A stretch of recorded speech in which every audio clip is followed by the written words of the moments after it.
Hello बच्चों, कैसे हैं आप सभी। आई होप सभी लोग अच्छे होंगे और अपनी तैयारी को बहुत मन लगा करके कर रहे होंगे। इसी प्रकार बच्चों मन लगा करके आप पढ़ाई करते रहें और लगातार अपनी तैयारी को और भी दिन पे दिन बेहतर से बेहतर बनाते रहें।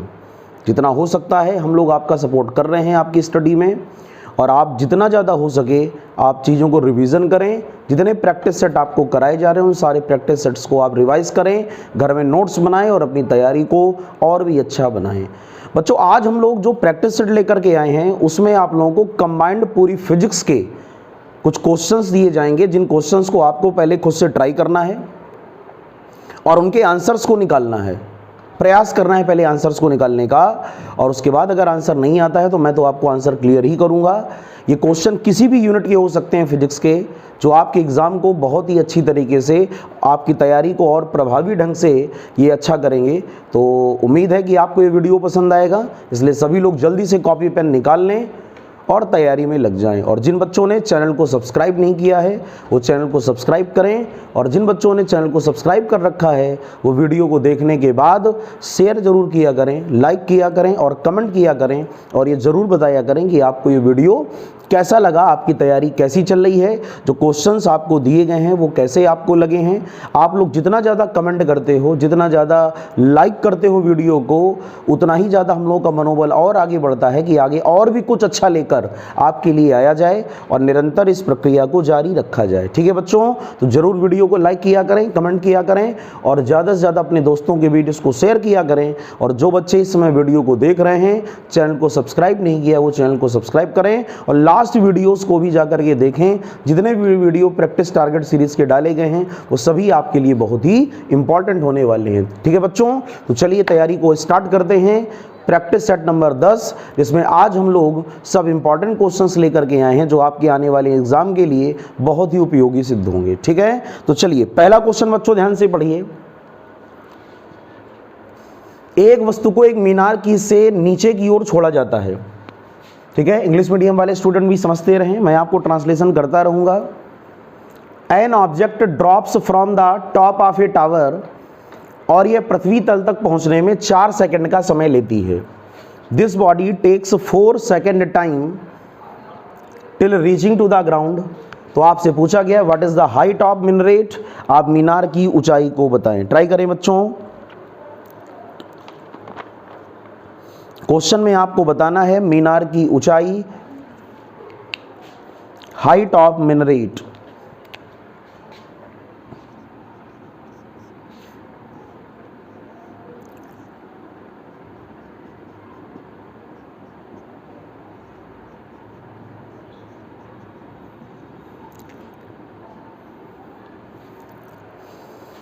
किसी भी मीनार की चोटी से किसी भी स्टोन को या किसी पत्थर को बच्चों नीचे की ओर छोड़ा गया। ठीक है, और सवाल आपसे ये कह रहा है कि आप मीनार की ऊंचाई बताएं। सभी लोग जानते हैं हाइट ऑफ टावर की, या आपको हाइट ऑफ टावर कभी भी निकालना हो तो आप इक्वेशन यूज करते हो h = ½ GT²। यहाँ पर बच्चों हम लोगों को g की वैल्यू क्या रखनी है 10, और टाइम आपको दिया है 4 सेकंड में पत्थर ग्राउंड से टकराता है। तो यहाँ पर ये हो गया 5 × 16। बच्चों क्वेश्चन का आंसर आया 80 मीटर। बहुत ही सरल सवाल था पहला, आपको टावर की हाइट को निकालना था। Option number C is correct, means इस सवाल में टावर की ऊंचाई कितने मीटर होगी 80 मीटर। फार्मूले को जरूर ध्यान दें, किसी भी क्वेश्चन में आपको ग्राउंड से पत्थर के टकराने का समय दिया हो और आपको ऊंचाई को कैलकुलेट करना हो, आपको हाइट को फाइंड आउट करना हो, तो बच्चों आप फार्मूला क्या लगाओगे, हाइट h = ½ GT²। और ये जो हाइट होगी ये कितनी कैलकुलेशन के बाद आई 80 मीटर। क्वेश्चन का option number C is correct. ठीक है बच्चों, चलिए क्वेश्चन नंबर 2 पढ़ें। समान द्रव्यमान के 2 गोले जिनमें से एक ठोस और दूसरा खोखला है, व्यास के अनुदेश इनके मोमेंट ऑफ इनर्शिया इक्वल है। तो दोनों गोलों की त्रिज्याओं का अनुपात होगा ratio of radii of both spheres will be 2 spheres in which one is solid another is hollow, their moment of inertias are same along the diameter and their masses are also will be same, then find the ratio of their radii। दोनों गोलों की त्रिज्याओं का अनुपात होगा। Try करें बच्चों answer. जल्दी से पहले खुद से आप आंसर को निकालें। खोखला गोला, ठोस गोला, मोमेंट ऑफ इनर्शिया याद करें। I बराबर 2/5 mr², ठोस गोले के लिए I बराबर 2/3 mr², खोखले गोले के लिए। जल्दी से लगाएं। चलिए बच्चों, क्वेश्चन को ध्यान दें। एक स्फीयर कैसा दिया है, सॉलिड और एक हॉलो। हम लोगों ने ठोस गोले की रेडियस को क्या मान लिया बच्चों, r1, और खोखले गोले की रेडियस को हम लोगों ने क्या मान लिया है, r2। पहले हम लोग दोनों का जड़त्व आघूर्ण नोट करेंगे। ठोस गोले के लिए for solid sphere IS is equal to 2/5 mr²। और दूसरा कौन सा, खोखला गोला, हॉलो स्फीयर, और इसके लिए आप क्या लिखेंगे, IH is equal to 2/3 mr²। दोनों का मोमेंट ऑफ इनर्शिया आपको याद होना चाहिए, जड़त्व आघूर्ण। ठोस गोले का 2/5 mr² और खोखले गोले का जड़त्व आघूर्ण होता है 2/3 mr²। तो r की जगह हम लोगों ने क्या कर दिया, r2। अब अकॉर्डिंग टू द क्वेश्चन उसने कहा है दोनों के मोमेंट ऑफ इनर्शिया सेम है, तो IS को IH के इक्वल कर दोगे। तो यहाँ पर बच्चों आया 2/5 mr² इज इक्वल टू यहाँ पर आया 2/3 mr²। m से m कैंसिल, 2 से 2 cancel, r1² upon 5 is equal to r2²/3। और जब आप क्रॉस मल्टीप्लाई करोगे तो r1² upon r2² is equal to आ गया 5/3। और जब आप यहाँ से r1 अपॉन r2 को निकालोगे तो r1 upon r2 is equal to आ जाएगा √5/3। ठीक है ना, सभी को समझ में आ गया। r1 किसकी रेडियस है, r1 रेडियस है सॉलिड स्फीयर की, ठोस गोले की। r2 किसकी रेडियस है, खोखले गोले की। तो ठोस गोला बटे खोखला गोला, सवाल का आंसर आया √5/3। और इसने पहले गोला कौन सा लिया है, ठोस, दूसरा खोखला, बिल्कुल करेक्ट है। पहले सॉलिड फिर हॉलो, तो क्वेश्चन का आंसर आएगा √5/3। That means option number C is correct. सभी को समझ में आ गया, क्लियर हो गया पूरा क्वेश्चन। तो अगर दो गोले दिए जाएं, एक ठोस और एक खोखला, दोनों के जड़त्व आघूर्ण अगर बराबर हों तो इस प्रकार हम लोग निकाल लेंगे उनकी त्रिज्याओं का अनुपात। नोट कर लें बच्चों, जल्दी से नोट करें, फार्मूला भी लिखते चलें साथ साथ। जो फार्मूला आपको नहीं आ रहा है बिल्कुल मन लगा करके तैयारी करें और ज़्यादा से ज़्यादा सूत्रों को याद करने का प्रयास करें जिससे आप एग्जाम में क्वालिफाई हो सकें। अगला क्वेश्चन बच्चों देखें, क्वेश्चन नंबर 3। एक बैटरी जिसका विद्युत वाहक बल 16 वोल्ट, आंतरिक प्रतिरोध 2 ओम, इसे बाह्य प्रतिरोध के साथ जोड़ा गया है।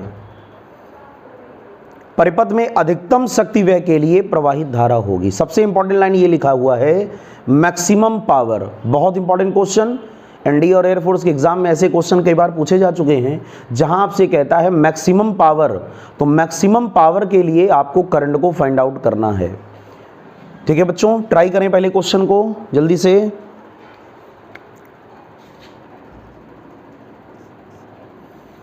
खुद से ट्राई करें, सारे फार्मूले रिवाइज करके क्लास में बैठा करें और सारे वीडियोस को अच्छी तरह तैयार करें जिससे सारे क्वेश्चंस बहुत अच्छी तरह प्रिपेयर हो जाएं और एग्जाम में ऐसा कोई क्वेश्चन आए तो आपसे मिस्टेक ना हो।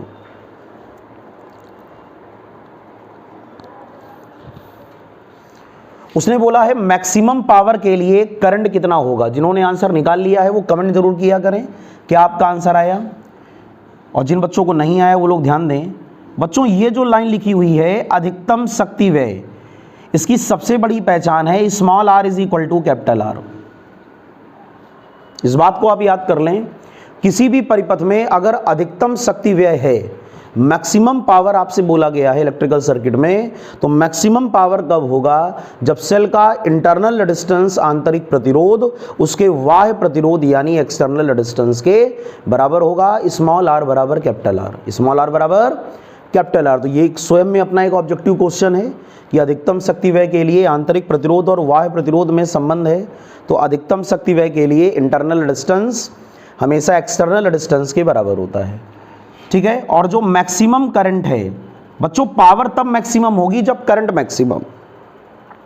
सभी लोग जानते हो P is equal to I²R होता है, तो I मैक्सिमम होना चाहिए और I मैक्सिमम के लिए फार्मूला होता है E upon R plus R। और अभी हम लोगों ने बच्चों क्या पढ़ा कि जो स्मॉल आर है वही कैपिटल आर है, इसका मतलब कैपिटल आर की जगह भी स्मॉल आर रख दिया जाए। So E upon R plus R, therefore answer will be E by 2r। इससे आपका आंसर आएगा। और ई को आप लोग बोलते हो सेल का विद्युत वाहक बल, ईएमएफ ऑफ द सेल जो 16 वोल्ट का है दैट इज 16, और 2 इंटू स्मॉल आर की जगह आपको रखना है 2, तो आपके पास में आ गया 16/4। इसलिए क्वेश्चन का सही आंसर आएगा जब परिपथ में विद्युत धारा बहेगी 4 एम्पीयर, तब इस धारा के लिए परिपथ में शक्ति व्यय सबसे अधिक होगा। 4 एम्पीयर के लिए शक्ति व्यय सबसे अधिक होगा। इसका मतलब option number A is correct. Note कर लें बच्चों, सवाल का सही आंसर है ऑप्शन नंबर ए, 4 एम्पीयर के लिए शक्ति व्यय सबसे अधिक होगा। बिल्कुल मन लगा करके तैयारी करें, चीज़ों को बहुत अच्छी तरह रिवाइज करें। ये मौके हैं जो आपके पास बार बार नहीं आते, समय है, आप लोग उसका सदुपयोग करें। और जो भी प्रैक्टिस हम लोगों के द्वारा कराई जा रही है, आप लोग ऐसे क्वेश्चंस का अच्छी तरह अभ्यास करें। घिसे पिटे जो क्वेश्चंस होते हैं, बिल्कुल एकदम मात्रक है, विमा है, इस प्रकार के जो क्वेश्चंस होते हैं ये मोस्टली आपसे सही होंगे, आप इनको गलत नहीं करोगे। लेकिन एग्जाम में उन क्वेश्चंस के गलत होने के चांसेस ज़्यादा हैं जो पेपर न्यूमेरिकल बेस्ड ज़्यादा बनता है, और फिर वहाँ पर क्वेश्चंस को और वन लाइनर जो थॉट बेस्ड क्वेश्चंस होते हैं उन क्वेश्चंस पे अगर पेपर बनेगा तो आपको बहुत ही दिमाग लगाना पड़ेगा बच्चों। इसलिए अभी से आप लोग उसके लिए बिल्कुल तैयार हो जाएं, अपने आप को रेडी कर लें, ठीक है। और कमेंट जरूर करें कि आपकी तैयारी कैसी चल रही है, आपको टॉपिक समझ में आ रहा है कि नहीं आ रहा है। ये लगातार वीडियो रेगुलरिटी से आपको और प्रोवाइड कराए जाएं कि ना कराए जाएं, जैसा भी हो आप अपनी बात को जरूर लिखा करें और लाइक जरूर किया करें, और भी दोस्तों के बीच वीडियो को शेयर किया करें। क्वेश्चन नंबर 4 बच्चों पढ़ें, क्या कह रहा है। एक संट युक्त धारामापी में धारा का केवल 10% धारामापी से होकर जाता है। धारामापी का means galvanometer. Only 10% of current passing through the galvanometer, तो संट प्रतिरोध का मान होगा, then the value of shunt resistance will be. बहुत इंपॉर्टेंट क्वेश्चन, ठीक इसी प्रकार का क्वेश्चन एग्जाम में कई बार पूछा गया है, इसलिए आप लोग इस क्वेश्चन के तरीके को ध्यान से समझें। और जो बच्चे ट्राई कर रहे हैं वो पहले क्वेश्चन को ट्राई करके आंसर को जरूर लिखें। चलिए पहले क्वेश्चन को खुद से ट्राई करें। Only 10% of current passing through the shunted galvanometer whose resistance is G ohm, then value of shunt resistance will be।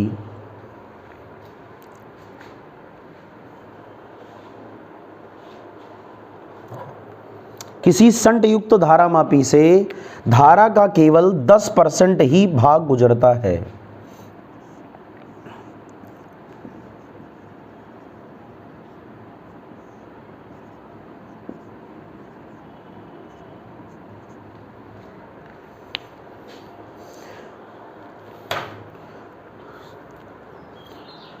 आगे आंसर बच्चों, सवाल में क्या कह रहा है, गैल्वेनोमीटर से आई का केवल 10% जाता है, यानी केवल 10% यहां जाता है, बाकी शंट में। धारामापी में जो धारा जाती है उसको बच्चों हम लोग आईजी बोलते हैं, गैल्वेनोमीटर करंट। और आईजी जो है वो 10% है आई का, और 10% को लिखोगे 10/100 मीन्स 0.1 आई। ये बात सभी को समझ में आई कि ये जो गैल्वेनोमीटर डायग्राम में मैंने आपको बना के दिखाया है, ये धारामापी, इससे केवल जो करंट जा रहा है वो आईजी होगा। धारामापी जो धारा जाती है वो आईजी होती है ना, और आईजी कितना है, कुल धारा का केवल 10%, तो हमने 10% निकाल लिया, 10/100, 0.1 आई का करंट आ गया।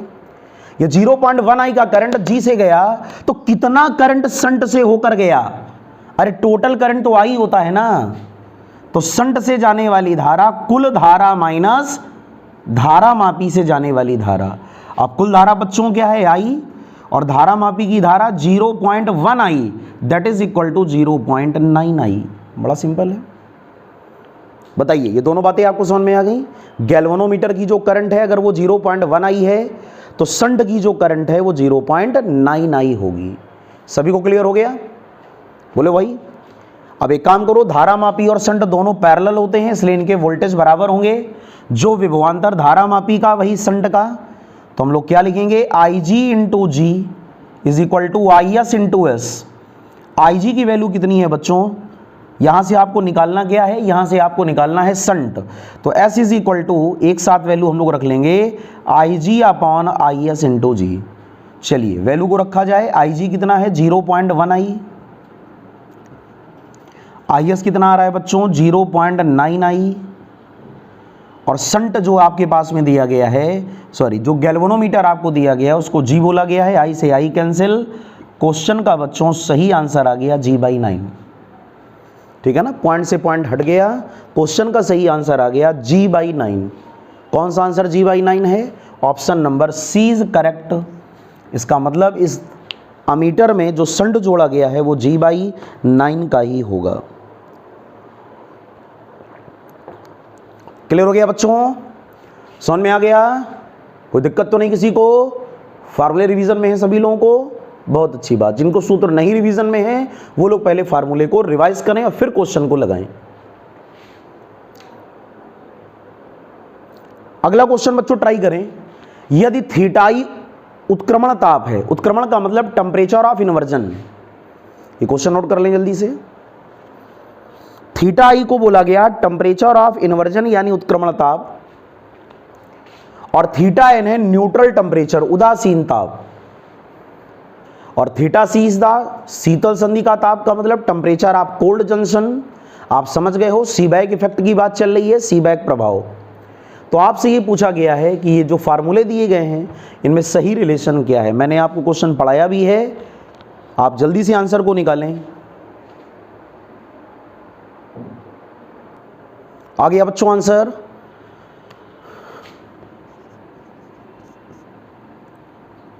अगर आपको याद हो हम लोगों ने जो पढ़ा था सीबैक इफेक्ट अर्थात सीबैक प्रभाव, उसमें हम लोग एक ग्राफ पढ़ते थे, विद्युत वाहक बल E और टेम्परेचर ऑफ कोल्ड जंक्शन के बीच में या टेम्परेचर ऑफ हॉट जंक्शन बेटा के बीच में ये पैराबोला आता था। याद आया आपको ग्राफ, ये ग्राफ परवलयाकार आता है। यहां पर इसको बोलते हो शीतल संधि का ताप, टेम्परेचर ऑफ कोल्ड जंक्शन जो हम लोगों को बच्चों दिया है थीटा सी, ये टेम्परेचर कहलाता है न्यूट्रल टेम्परेचर उदासीन ताप, जहां पर विद्युत वाहक बल सबसे ज्यादा होता है ई मैक्स, इसको न्यूट्रल टेम्परेचर बोलते हो थीटा एन, और ये कहलाता है इन्वर्जन टेम्परेचर उत्क्रमण ताप थीटा आई। कहीं कहीं पर इनको थीटा कहीं कहीं टी से रिप्रेजेंट किया जाता है। एग्जाम में कई बार इनके ही ऑब्जेक्टिव बहुत इंपॉर्टेंट है, पूछे जाते हैं कि उदासीन ताप कौन सा ताप है। उदासीन ताप वह ताप है जिस पर ताप विद्युत वाहक बल सबसे ज्यादा हो। Thermo EMF will be sorry बच्चों, thermo EMF will be maximum, और थीटा आई जो होता है वो टेम्परेचर होता है जो टेम्परेचर कहलाता है इन्वर्जन टेम्परेचर, जहां पर विद्युत वाहक बल का मान 0 हो जाता है। तीसरा एक वन लाइनर क्वेश्चन यहां पर है कि E और T के बीच का ग्राफ कैसा होगा, तो आंसर है पैराबोला। और यहां से हमको समझ में आ रहा है कि ये जो अंतर होता है थीटा सी थीटा एन का, वो थीटा एन और थीटा आई के डिफरेंस के बराबर होता है। तो इस प्रकार हम लोग ये बोल सकते हैं कि न्यूट्रल टेम्परेचर अर्थात उदासीन ताप theta N is equal to inversion temperature plus cold junction का टेम्परेचर बाई 2। ये फार्मूला आपके न्यूमेरिकल के लिए भी बहुत इंपॉर्टेंट है, आप एग्जाम में इसको जरूर रिवाइज करके जाएंगे। Theta N is equal to theta I plus theta C by 2, ठीक है ना, बहुत इंपॉर्टेंट फार्मूला, आप लोग उसको जरूर रिवाइज कर लें। जिन बच्चों ने नहीं पढ़ा है उनको मैं बार बार इस बात को डिक्लेयर कर रहा हूँ। उत्क्रमण ताप टीआई कहलाता है टेम्परेचर ऑफ इन्वर्जन, जहां पर ईएमएफ क्या हो जाता है 0। थीटा एन क्या कहलाता है न्यूट्रल टेम्परेचर, जहां पर विद्युत वाहक बल सबसे ज्यादा हो, और थीटा सी कहलाता है शीतल संधि का ताप temperature of cold junction, clear, जहां पर विद्युत वाहक बल का मान 0 होता है। तो आपका सही रिलेशन क्या आएगा, theta N is equal to theta I plus theta C by 2। That means question का सही आंसर आएगा option number C is correct. Note कर लें बच्चों, ग्राफ भी बना लें कॉपी में जिसके पास नहीं बना है। नेक्स्ट क्वेश्चन बच्चों ध्यान दें, क्वेश्चन क्या कह रहा है, उच्च आवृत्ति के लिए संधारित्र क्या उत्पन्न करता है। हाई फ्रीक्वेंसी के लिए कैपेसिटर क्या करेगा। उच्च आवृत्ति के लिए संधारित्र का व्यवहार होगा कैसा, जैसे कि हाई रेजिस्टेंस, जैसे कि लो रेजिस्टेंस, जैसे कि जीरो रेजिस्टेंस, या फिर इनमें से कोई नहीं। कैसे क्वेश्चन को लगाया जाएगा, याद करिए। कैपेसिटर के लिए जो रेजिस्टेंस होता है संधारित्र के लिए, उसको हम लोग बोलते हैं XC, उसका नाम है धारती प्रतिघात। इसको बोलते हो capacitive reactance. XC is equal to 1/ωc is equal to 1/2πfc। अब क्वेश्चन में कह रहा है हाई फ्रीक्वेंसी के लिए कैपेसिटर क्या प्रोड्यूस करेगा, तो हाई फ्रीक्वेंसी का मीन्स हुआ XC का रिलेशन अगर यहां से हम लोग देखें तो XC प्रोपोर्शनल 1/f है। हायर फ्रीक्वेंसीज के लिए f की वैल्यू क्या होगी, मैक्सिमम, तो XC क्या होगा, मिनिमम। और XC को क्या बोलते हो, संधारित्र का प्रतिरोध, कैपेसिटर का रेजिस्टेंस, या इसी का नाम है धारती प्रतिघात, कैपेसिटिव रिएक्टेंस। तो अगर फ्रीक्वेंसी कैसी होगी, बोलो, अगर फ्रीक्वेंसी कैसी होगी, मैक्सिमम, तो रेजिस्टेंस क्या होगा, मिनिमम। सवाल का आंसर होगा बी, ऑप्शन नंबर बी, निम्न प्रतिरोध अर्थात लो रेजिस्टेंस। ये फार्मूला सभी को याद है, बहुत इंपॉर्टेंट फार्मूला है संधारित्र का। कैपेसिटर में जो रेजिस्टेंस आता है उसको XC बोलते हो, इसका नाम है धारती प्रतिघात, कैपेसिटिव रिएक्टेंस। और XC इज इक्वल टू क्या होता है, 1/ωc, और ओमेगा इज इक्वल टू क्या होता है, 2πf। तो पूरा फार्मूला बनता है XC is equal to 1/2πfc। Note कर लें बच्चों। नेक्स्ट क्वेश्चन बच्चों ध्यान दें। अपचाई ट्रांसफार्मर में निम्न में से कौन सी राशि बढ़ती है। अपचाई का मतलब स्टेप डाउन ट्रांसफार्मर। क्वेश्चन कह रहा है कौन सी क्वांटिटी इसमें बढ़ेगी। पहला आंसर दिया है धारा यानी करंट, दूसरा वोल्टेज, तीसरा पावर, चौथा फ्रीक्वेंसी। याद है सभी लोगों को स्टेप डाउन ट्रांसफार्मर। ट्राई करें क्वेश्चन को। स्टेप अप में वोल्टेज बढ़ता है, धारा घटती है, लेकिन स्टेप डाउन में क्या होता है, अपचाई माने स्टेप डाउन, वोल्टेज कम होता है और धारा बढ़ती है। इसलिए क्वेश्चन का सही आंसर क्या होगा, कौन सी राशि बढ़ती है। क्वेश्चन का आंसर है ए, धारा। स्टेप डाउन ट्रांसफार्मर में करंट का मान बढ़ता है। याद है ना सभी लोगों को, दो प्रकार के ट्रांसफार्मर, स्टेप अप और स्टेप डाउन। एक को ऊंचाई और दूसरे को अपचाई। अपचाई ट्रांसफार्मर वो होता है जो वोल्टेज को घटाता है और धारा को बढ़ाता है। इसलिए क्वेश्चन का सही आंसर होगा option number A is correct. अगला क्वेश्चन ध्यान दें, क्वेश्चन नंबर 8। 10 सेंटीमीटर लंबी एक मछली पानी के अंदर 4 सेंटीमीटर की गहराई पर है, और जब इसको ऊर्ध्वाधर देखा गया तो इसकी लंबाई कितनी दिखाई देगी। कोई भी एक मछली है, उसको पानी के अंदर वो तैर रही है, 10 सेंटीमीटर लॉन्ग फिश है, 4 सेंटीमीटर की गहराई पर है। क्वेश्चन ये कह रहा है वर्टिकली सीन किया जाता है। अपवर्तन का नियम क्या था कि अगर किसी वस्तु को थीटा कोण पर देखा जाए, ऊर्ध्वाधर ना देख करके उसको थीटा कोण पर देखा जाए तो उसकी लंबाई में परिवर्तन प्रतीत होगा। लेकिन अगर किसी भी वस्तु को वर्टिकली अपवर्ड, ऊर्ध्वाधर देखा जाए तो उसकी लंबाई में कोई परिवर्तन दिखाई नहीं देगा। आभासी गहराई और वास्तविक गहराई का कॉन्सेप्ट आप लोगों को याद होगा। तो अगर किसी भी वेसल में कोई ऑब्जेक्ट है और उसको आप तिरछा देखते हो, यहां से अगर व्यू किया जाए तो केवल उसकी गहराई यानी डेप्थ में परिवर्तन होता है। ये गहराई कहलाती है वास्तविक, और जो परिवर्तन दिखाई देता है वो आभासी। लेकिन अगर आप लेंथ की बात करो तो ऑब्जेक्ट की लंबाई में कोई परिवर्तन दिखाई नहीं देगा। तो क्वेश्चन आपसे यही कह रहा है कि मछली की लंबाई उस व्यक्ति को कैसे दिखाई देगी, जब वो वर्टिकली देखेगा तो क्वेश्चन का आंसर उसकी लंबाई में कोई परिवर्तन नहीं होगा, यानी मछली की लंबाई उसको क्या दिखाई देगी, 10 सेंटीमीटर जो उसकी वास्तविक लंबाई है। Option number A is correct. इस पॉइंट को आप कहीं कॉपी में नोट कर लें। किसी वस्तु को ऊर्ध्वाधर देखने पर उसकी लंबाई में कोई परिवर्तन दिखाई नहीं देता। On seen the vertically on any of any object there is no any change in its actual length.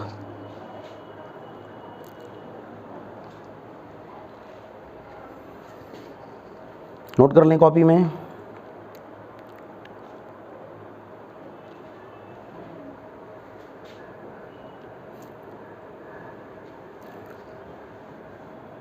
जब मछली को ऊर्ध्वाधर देखा जाता है तो उसकी लंबाई में कोई परिवर्तन प्रतीत नहीं होगा, इसलिए क्वेश्चन का सही आंसर होगा 10 सेंटीमीटर। नेक्स्ट क्वेश्चन बच्चों ध्यान दें, एक त्वरित इलेक्ट्रॉन उत्पन्न करता है। त्वरित इलेक्ट्रॉन का मीन्स आप लोग जानते हो एक्सीलरेटेड इलेक्ट्रॉन। एक्सीलरेटेड इलेक्ट्रॉन क्या डेवलप करेगा? इलेक्ट्रॉन का आप लोग जानते हो गामा किरणों से कोई संबंध नहीं होता। गामा रेडिएशन एक अलग प्रकार का रेडिएशन है, बीटा से कोई संबंध नहीं है, जबकि बीटा ही इलेक्ट्रॉन किरणें होती हैं, लेकिन ये अलग प्रकार है। अल्फा किरणें अलग होती हैं, हीलियम का न्यूक्लियस है। इलेक्ट्रोमैग्नेटिक वेव्स, इस पे विचार करने वाली बात है। जब कोई इलेक्ट्रॉन एक्सीलरेट होगा, त्वरित करेगा, तो वो अपने से विद्युत चुंबकीय तरंगों को उत्पन्न करेगा।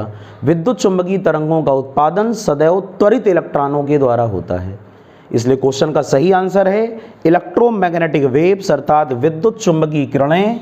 और विद्युत चुंबकीय किरणें हमेशा त्वरित इलेक्ट्रॉन के द्वारा उत्पन्न होती हैं। नोट कर लें सब लोग, answer number D is correct. Accelerated electron produce electromagnetic radiation.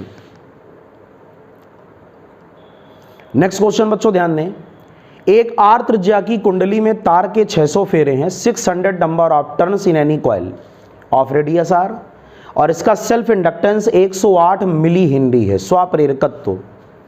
इसी तरीके की एक दूसरी कॉइल जिसमें तार के 5000 फेरे हैं, 5000 नंबर ऑफ टर्न, इसका सेल्फ इंडक्टेंस यानी स्वाप्रेरकत्व होगा। इस प्रकार के क्वेश्चन एग्जाम में कई बार आते हैं, आप लोग इसको ध्यान से क्वेश्चन लगाएं। कितने रेडियस की कॉइल है? आर रेडियस की। कितने नंबर ऑफ टर्न है? 600, ट्राई करें। सेल्फ इंडक्टेंस 108 मिली हेनरी, ये एल दिया गया है। दूसरी कॉइल जिसमें तार के 5000 फेरे हैं, इनको N2 बोलते हो, और इनका सेल्फ इंडक्टेंस हमको निकालना है, जिसको L2 कहा जाएगा। पहला सेल्फ इंडक्टेंस आपको दिया है L1 और दूसरा सेल्फ इंडक्टेंस आपको L2 काउंट करना है। सॉल्व करें क्वेश्चन को। नेक्स्ट क्वेश्चन बच्चों ध्यान दें, एक आर त्रिज्या की कुंडली में तार के 600 फेरे हैं और स्वाप्रेरकत्व 108 मिली हेनरी। इसी तरह की एक दूसरी कॉइल जिसमें तार के 5000 फेरे हैं, इसका सेल्फ इंडक्टेंस होगा। बताइए सेल्फ इंडक्टेंस का फार्मूला क्या लगेगा? नंबर ऑफ टर्न आपको कितने दिए हैं? N1 is equal to 600। बाद में नंबर ऑफ टर्न आपको कितने दिए हैं? N2 इज इक्वल टू 5000 और L1 इज इक्वल टू आपको दिया है 108 मिली हेनरी, और आपको बच्चों L2 फाइंड आउट करना है। क्या फार्मूला होता है सेल्फ इंडक्टेंस का? L प्रोपोर्शनल N स्क्वायर, तो L1 बटे L2 बराबर N1 स्क्वायर बटे N2 स्क्वायर। तो N1 की जगह आप क्या रखोगे? 600, और N2 की जगह आप क्या रखोगे? 5000 का होल ऑफ स्क्वायर। क्लियर?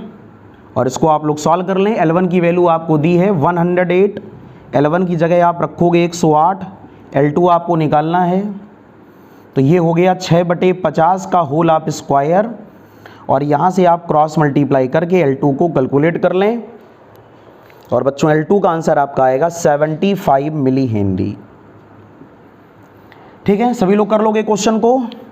तरीका सभी को समझ में आ गया? L proportional to N square, exam के दृष्टिकोण से टॉपिक बड़ा इंपॉर्टेंट है। सेल्फ इंडक्टेंस, किसी भी कॉइल का जो सेल्फ इंडक्टेंस होता है वो प्रोपोर्शनल होता है square of number of turn के।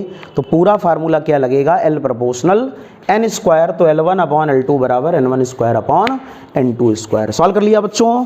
इसी प्रकार तैयारी आप लोग मन लगा करके करते रहें, सारे फार्मूलेस को आप रिवाइज करें, और ये कंबाइंड प्रैक्टिस सेट की जो सीरीज़ है वो लगातार ऐसी ही चलती रहेगी, और आपको बहुत ही इंपॉर्टेंट क्वेश्चंस लगातार क्लास में प्रैक्टिस कराए जाएंगे, जिसमें न्यूमेरिकल प्रॉब्लम और वन लाइनर दोनों होंगे। तो आप इनकी बहुत अच्छी तरह तैयारी करें, जिससे आने वाले एग्जाम में आप ज़रूर सफल हो सकें, चयनित हो सके।